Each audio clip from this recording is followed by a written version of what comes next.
Alex Jones here, back live. Sergeant Joe Biggs is here to get into what happened to his friend who was embedded with him for several years, off and on, in Afghanistan. Staff Sergeant Joe Biggs is here with us. Briefly in this short 6-minute segment, just because people need to get the perspective, I read about some people that have served 5, 6, 7, 8 tours. You served 3 and saw a lot of incredible action. What is the max you've heard of somebody serving combat tours? Upwards of almost 2 years. I mean, yeah, that's a long time to be in the crap, in the gutter with the blood, and it's, I mean, a year. The Army has the longest deployments there is. I mean, the Marine Corps goes for a short amount of time. No, but I mean, how many tours total? Oh, I've heard of upwards of, I mean, in the Army, like I said, they're year-long deployments. So if how many year-long deployments? 8. Yeah, that's the max I've heard of. And that's just mind-blowing. But, I mean, that's over probably a span of, quite some time. I was talking to an Air Force officer who's a pretty high-level officer over military police, and he said, look, all the services fight now when you're over in Afghanistan or Iraq. He said the convoys, all the rest of it. And he said he's basically the entire Iraq war been at one time or another in it, and all his buddies have been killed and stuff. It was just amazing to think about. I guess that convoy duty you've done is one of the worst things. Oh, yeah, it was horrible. I mean, because the easiest way for the insurgents in Iraq to stop, the military from conducting missions was to cut off a fuel supply. So what we did was 4 or 5 Humvees, have a Humvee up front, 3 or 4 fuel tanker, a Humvee, 3 or 4 fuel tankers, so forth, so on. The whole convoy would spread about a mile, mile and a half long, sometimes 2 miles, just depending on how we kept our intervals. And they would just be setting up bombs, small arms attacks, just like AK-47 fire, which would be nothing. We just kind of laugh and drive through it. But a lot of times they'd hit that first vehicle, which was me. Then it would stop the convoy, RPG attack, gunfire, and all that. So it was every day was one of those kind of like puckered up deals where you're like, every inch of road you go across because it's going to be the last thing you ever see. Tell that IED story. Yeah, I was in Samara, Iraq. We were just leaving Tikrit, and we were going south to Balad. And we were approaching the Samara bypass.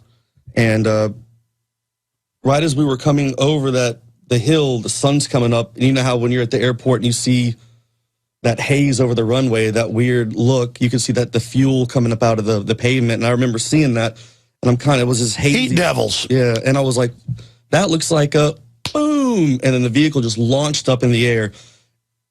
When you see explosions on movies, you see people in crashes, they slow it down. And I always thought as a kid that that's just what they did for some kind of effect. That really happens. I remember just being there and like seeing a piece of paper float by my face and kind of looking over and seeing my buddy, Sergeant Williams, sitting there and his head smashing against the wall. And then everything just kind of speeds up. And I guess your mind's trying to, process what's going on. The vehicle hit the ground. All the tires were blown off. And the third Humvee saw my tires, which was the convoy commander. And after, like what I just said earlier, a Humvee, 3, fuel tankers, a Humvee, that's a good distance back. So, I mean, that explosion had some pack to it. And I was in a ASV, so it has a V bottom. So when it hit the ground, it did this and wobbled and then went over and then flipped. And fuel started coming out, fire. And next thing I know, actually the guy that I met last night, he was one of the guys that helped pull me out. All I could hear was banging on the armor. And eventually they pried open one of the doors and started pulling us out. The inside of my esophagus was burnt from breathing in those, the explosives and all that, the fumes. I just had a endoscopy done, and the inside of it just looks like someone took claws and ripped it through.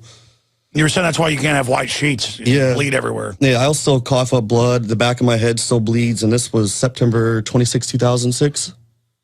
So, I mean, for that stuff. Is that what got your foot with the shrapnel? No, that was in Afghanistan. This was Iraq. What happened to your foot? Oh, just caught some stuff in a firefight in my right foot. It's one of those things. I guess I make it sound like it's nothing, but I mean. But I've been seeing these news articles now where some of the guys will have like half their foot blown off. They got guys with prosthesis out there now, right? Fighting. Yeah. I mean, not a lot of that. That's like old fashioned where guys got like peg legs out there fighting. I mean, there's some motivated men out there. I mean, they don't want to give up. I mean, it's one of those things. It's your life, and that's what you want to do. You've done it for so long too. It's kind of hard to once you've been in, like me, I was in for a long time. Once you're in that long, it's hard to imagine not being there anymore. Is it also a drug? It feels like it, yeah. It's definitely a rush that nothing else in this world will ever give you. Absolutely. You start talking about fighting, I see the hair standing up the back of your neck. I can see it from here, huh? Yeah. We'll be right back with Staff Sergeant Joe Biggs. Long segment coming up. We're going to shift gears into his friend he was embedded with in Afghanistan, Michael Hastings. This is important information. Stay with us.